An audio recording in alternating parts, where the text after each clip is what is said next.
it's very important and it's quite critical to hold people accountable. I think this Israel-Palestine issue is really now beginning to illuminate and beginning to expose the glaring inconsistencies on the application of international law or the pursuit of international justice, as it were. So long before even South Africa brought that case. I mean, and we must remember that this is not something that started in October of 2023.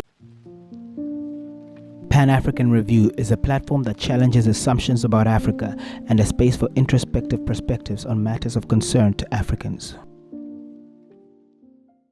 Hello and welcome to the Pan-African Review podcast. This is your online spot for African discourse. I am your host, Mahatma Ulimwengu. Today we have a great show for you. Our guest today is Levi Kabwato. He is a Malawian journalist and activist with vast experience in media management, journalism, and political science.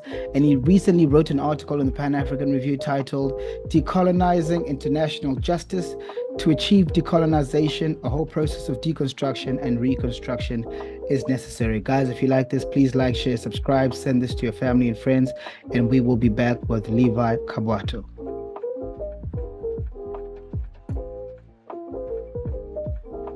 Yeah, thanks a lot for coming. So for anyone who might watch this and hasn't read the article yet, you wrote Decolonising International Justice. What prompted you to write this? Did you have like an epiphany of sorts, or was it just like a combination of thoughts that you'd been harboring in your diary before you started typing this article? No, thanks, man. Thanks for the time. I really appreciate it.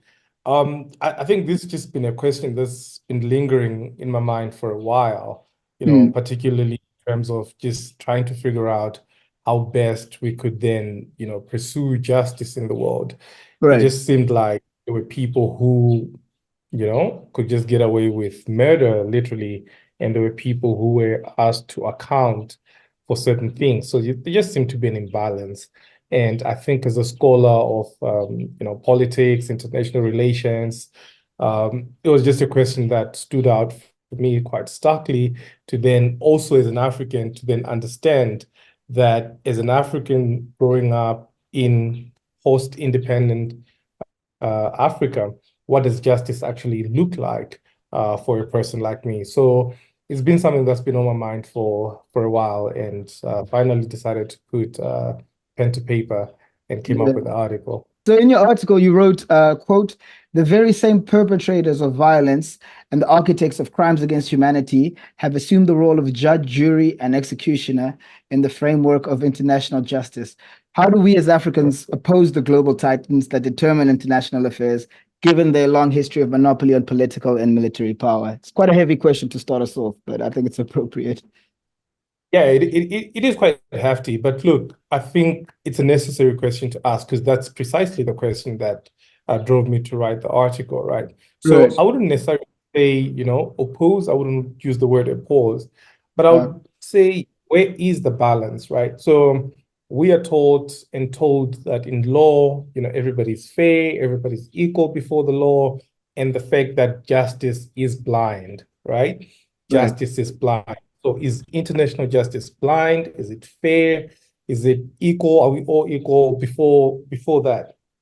And as it turns out, we are not, right? And if we're not equal before that law, how then, do we navigate that space where you now have, powerful countries basically doing what they want to do without, any sort of recourse or any form of remorse, let alone, right?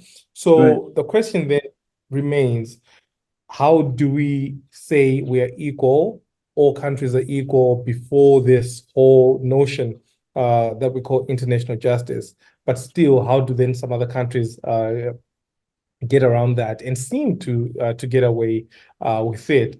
So I think what fundamentally needs to be done is to push for more accountability on the part of the countries that are reluctant and the countries that do not want to be held accountable, right? And one of the reasons or one of the ways to do that particularly is to call them out, right? Call them out and really just say, you can't get away with this. This is wrong.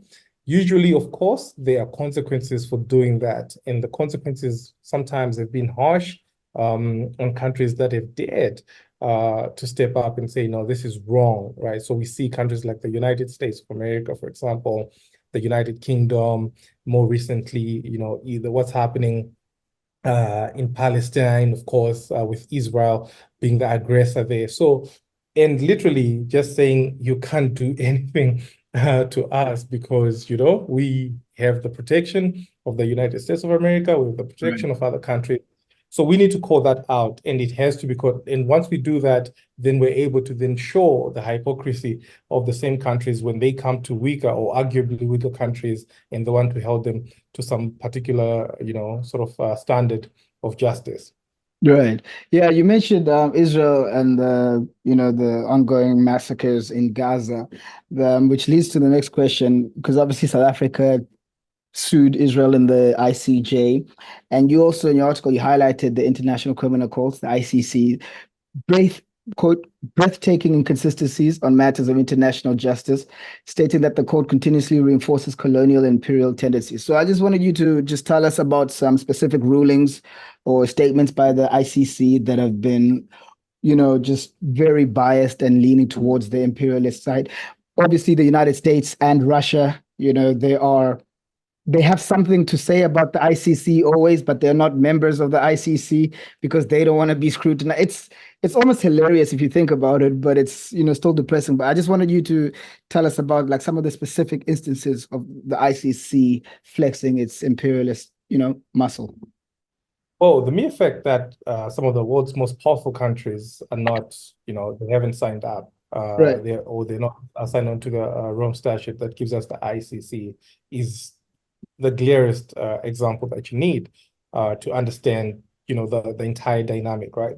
So if you juxtapose that against, say, the United Nations Security Council, who has the veto powers, who can do what within that, and how, a whole continent, not a country, a whole continent in Africa has been asking for like a permanent seat on the UN Security Council. So you begin to understand how weak the ICC becomes when you're now just looking at that whole concept of, okay, so who actually is a part of this, who actually says, well, you know what, this is something that we can sign on to, this is a framework that works for us, this is a framework that enhances international justice, as it were.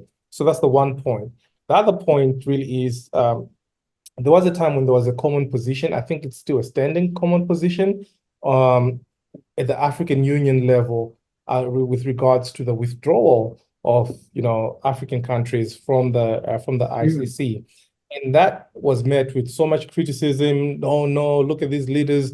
They want to hide the atrocities. And yes, there could be some truth in that. But fundamentally, the argument that was being made was that we seem to be unfairly targeted, or this court seems to be only concerned with a particular demographic or with a particular applies to poor countries' leadership. Exactly, right? Exactly. So so when I think South Africa led the charge for the withdrawal at some point, the AU came on board and many other African countries signed on to say, you know what, we can support this position for the withdrawal from the ICC. So it's not so much, again, I spoke earlier about justice has to be seen to be balanced. Justice also has to be seen to be done, right? So we have the perception that, this is just, or the people have been held accountable matters. And within the realm of international justice, we have people who are held accountable, but we've also seen the powerful literally get away with matters. So that whole perception then feeds into this notion that, oh, this court only targets a particular demographic, or this court. And just the last point on this is to say, when people call for the withdrawal of the ICC or they call out some of those inconsistencies, it's not so much to say that a court of this nature is necessary, right? It is absolutely necessary to have mechanisms like that, like the ICC and so on and so forth. But if it is that important to the pursuit of international justice, then, let's have everybody on board and let's apply an equal standard across the board, and not then have, sort of other people being dragged there, others, get a free pass. So on that note, do you envision a world where there can be true international justice where that is possible to be achieved, or at least attempted? Or will we all soon just accept the fact that the world is made of conquerors, colonizers, as it always has been? It's only with these modern, nowadays that we're so connected that we know that what's a mutually assured destruction. We can easily destroy the world if we wanted. But at the end of the day, it's always been conquerors and colonizers. So do you think we can get to that international justice, like a true version of justice, or are we just, impunity rules, as you said, like whoever has the biggest stick gets the biggest say? Yeah, that's a tough one. But look, I'm an optimist. I'm an optimist, and I think I'm hopeful for a world in which, at the very least, there is some form of equality, and there's the pursuit of justice applies to everyone equally. But I'm also not naive to understand that fundamentally the current situation benefits certain people, whilst it systematically weakens other populations or other people. And here, it's the individual countries. So, you talk of global north, global south, or the west, or whatever geographical position you want to place them in, right? So I think we can get there in our lifetime. I don't know, right? I would love for that to be seen, but it's one of those things where I was saying it's very important. It's quite critical to hold people accountable. I think this Israel-Palestine issue is really now beginning to illuminate and beginning to expose the glaring inconsistencies on the application of international law or the pursuit of international justice, as it were. So long before even South Africa brought that case. And we must remember that this is not something that started in October of 2023. This Yeah, has been an people. ongoing assault on the people of Palestine, right? For many years, for decades, so in entire generations, wiped out without having seen any outcome for their pursuit or for their pursuits or for the fight that they're waging, right? So it takes time. It will take time, but I think this case has really just shown what's possible, or has also began to expose the hypocrisy of the West. It has begun to expose the frailties of our justice systems, because even when the first judgment was issued a few weeks ago, right? It was a monumental day for many people. It was very important in many regards, but it did not stop the bombing. It did not stop Israel's assault on the people of Palestine, right? So what we now need to think about is, what will it take for the bombs to stop dropping, for the children to stop getting murdered, right? Not just in Palestine, but all around the world, where powerful countries are waging war against poor, defenseless, and weak populations, as it were. So quite a complex answer to your question, but I would say I still remain hopeful that we'll be able to live in a world in which justice, or international justice, as it were, will truly be pursued. But let's move on to, I like this. This is my favorite part of your article, confronting the white savior, because you mentioned something that I've always alluded to in my conversations with my friends. Let me just find the article. Here we go. So I'm just gonna show you a couple of quick quotes about what you're talking about NGOs. Okay, the first one is, across Africa, Western universalism does not function on its own. It is built and sustained by a vast network of local actors belonging to well-resourced NGOs, political parties, etc. The next one is, for example, most NGOs operating in Africa today act as extensions of dominant structures of the global political economy. Then the final one that I'll talk about, this is not to suggest a lack of agency on the part of African NGO workers. Okay, I say that because a lot of my friends work in NGOs. How do you find NGOs operating on African soil? How do they contribute to the systematic dominance of Western political and economic interests? Right. And I write that as a person who has worked for many NGOs myself, who's been in space for the longest time. Right. So I'm writing with a degree of clarity, but I'm also writing from a position of honesty in terms of the potential there.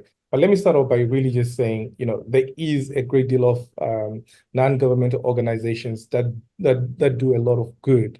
They are legit people who believe that they are changing the world, or whatever they're doing is making a huge difference in the lives of the people that they are affecting in that particular moment, right? So this is not a critique that's directed at a particular, sort of like NGO or a particular persona within that, but it's a criticism or a critique of the system itself and what it enables and what, more importantly, it disenables.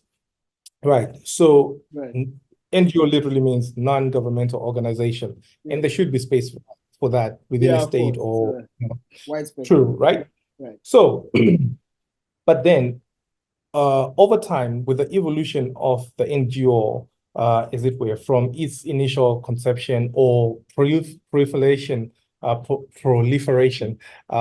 in Africa, we have to now understand the idea of aid and aid dependency on the continent, right? So to then say, fine, African countries that are coming from a history of slavery, genocide, colonialism, when you're attempting to build a state, how do you build a state that is strong enough, right, to service the needs of its people primarily? How do you then build a state that is also capable of molding or creating citizens who are active enough to participate in the construction of that state, right? So now, where I'll give you an example of, say, let's build a borehole, right? So I'm speaking to you from Malawi, where there's like thousands and thousands of NGOs operating in this country, right? So we want to solve the problem of, say, water, and we want to build a borehole and things like that, right? What agency do the people who actually want that water or want the access to the water, what agency do they have? And what agency is being taken away from them by the presence of an NGO that says, well, we'll come, we'll solve this problem for you, then we'll leave, right?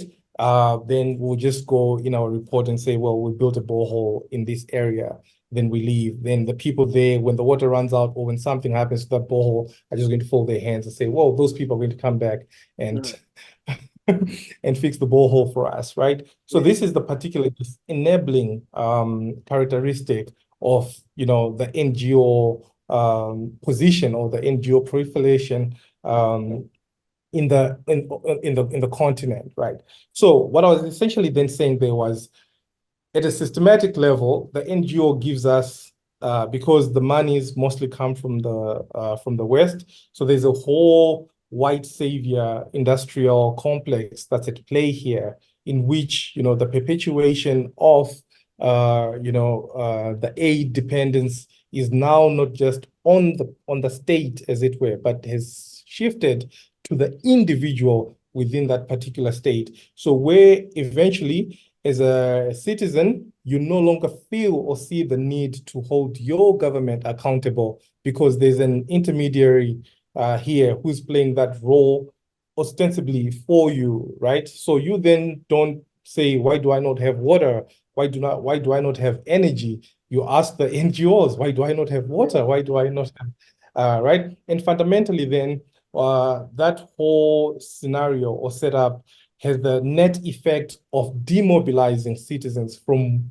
holding power or holding their leaders accountable because, well, they are not, you don't see them as the people who are supposed to be doing all these things for you or working for you. You now see the NGO as playing that role. It works for the NGOs because, well, one, it sustains them, it maintains their position of power within a particular state, and thirdly, obviously, it sustains careers and things like that, right? So obviously, if your career is based or is vested within that sector, you're not going to want to see people have water, for example, right? Because you just want to build as many boreholes as you can. And that's just an example, no shade to my colleagues who work within that water space. So here at the Pan-African Review, we have spoken a lot about what it means to achieve decolonization. It's pretty much a running theme for the podcast now. So you spoke about the necessity for deconstruction and reconstruction. So could you just elucidate on what that process might entail,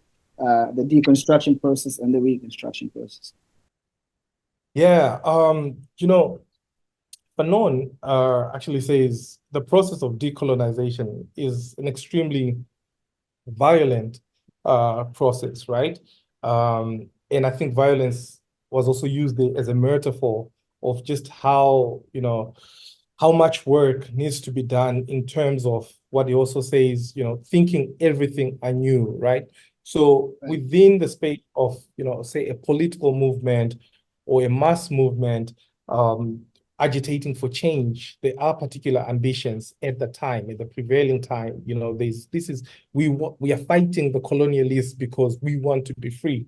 Then Cabral would then ask, once you're free, what do you want to do with your freedom? Right. So we want the freedom to make our own history. We want the freedom to be left alone and just, chart our own path, to freedom, to prosperity, and everything else. So that deconstruction really entails the process of understanding where you're coming from as a state, right? And where you want to go. And usually at that moment of independence or at that moment of freedom, a lot of agency is given up to the state. And here the state becomes, whatever, maybe there was a ruling party. I mean, there was a party that was, at the forefront of the liberation, or there was a party that was like leading that whole effort, and people just retreat and say, well, we are now in power, we are now in government. Then a lot of things start going wrong. So, but the process of construction, and which is why, I had that critique of, aid and the NGO space, because the construction demands effort from the citizen. Construction demands that every citizen participate in envisioning, in imagining the kind of state they want to live in the kind of country, the kind of life that they want for themselves, the kind of life that they want for their children, as it were, right? So it's a lot of work that is required. It's a lot of work. It's a lot of sacrifice that is also demanded on the part of the citizen, right? But so you can't just say, well, free, sure, to do what? And what are you doing with your freedom? And this is one of the reasons why, neocolonialism thrived or has been thriving in Africa, pretty much because we did not complete that whole process of, decolonizing after we gained independence, as it were. Yeah, it's the price of freedom is eternal vigilance. Absolutely, Yeah, absolutely. yeah, the Americans know their stuff about establishing their own freedom.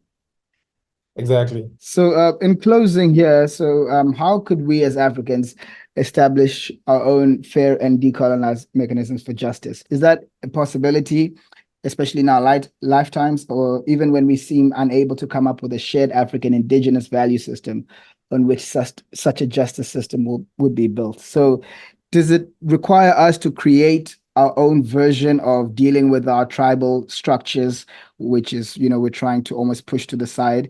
Like, how do we use all these different factors from colonization, from neocolonialism, from our own African indigenous value system to create a universal justice system in Africa? We have to really look at access to justice as a continent, right? As individual states. To what extent is access to justice a thing? And here you have to go back to the very lowest, points or institutions or systems of justice that on a daily basis are used, right? And try to then have a systemic way of building something organic and building something solid. Right, Ngugi a few years ago, and I think I make mention of this in the article, delivered a lecture on the language of justice in Africa, he titled it. And he was basically saying, in most courts on the continent, they use either English or French or Portuguese, right? So here's something, especially within the English-speaking world, um, where the language that's used or the language that's used to decide your fate in a court of law is actually a language that is foreign to you. And that seems like basic, right? But it's not a basic thing because that's consequential to you, whether you're free or not free, and the decision is being made in English and you're a non-English speaker. So Ngugi is really just talking about how we should also then, if we're thinking decolonization, we are thinking of access to justice, then, let's leave it by then saying, we shift these things, we change these things, we transform how language is deployed in a court of law, how we pursue justice, at a very organic level. So that's the one thing. Then the others, it's literally, what do we learn, or what have we learned from our attempts at, pursuing justice? And this is where you now bring in your institutions, your East African Community, your SADC, your ECOWAS, and your AU much more broadly, to then say, what do we really want? What sort of standard do we want to set for ourselves? What sort of codes, what sort of, things do we want to bring in? And you begin to build. So as you can see, it's a lot of work, and it sounds like a lot of technical work, but it's work that needs to be done for people to actually be freed, and for people to actually experience and feel like there is, a just system within which they live, and people to also have confidence in, pursuing in pursuing those matters. A very final example that I'll give, particularly from a SADC perspective, is when Zimbabwe led the charge to shut down the SADC tribunal, which had been established as a sort of like a regional court, if you like.